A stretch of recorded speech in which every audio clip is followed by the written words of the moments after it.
ভাই আর ভ্যানো, ভাত রুটি যা আছে তাই নিয়ে বসে পড়ো।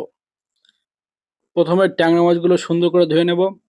ধুয়ে নেওয়ার পরে কড়াইতে তেল দেবো, সেখানে মাছগুলো এক এক করে ভাজা করে নেব। তার মধ্যে চলো একটা মশলা করি বসনা থেকে।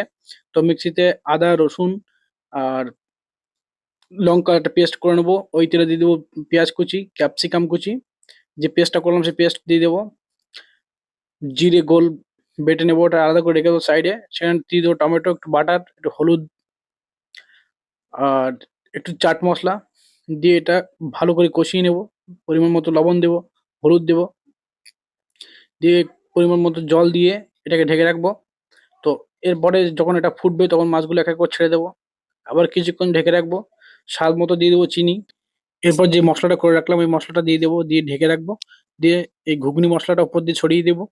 ব্যাস, তারপর ধনেপাতা দিয়ে ঢেকে রাখবো। ব্যাস, তৈরি ট্যাংরা মাছের ঝোল।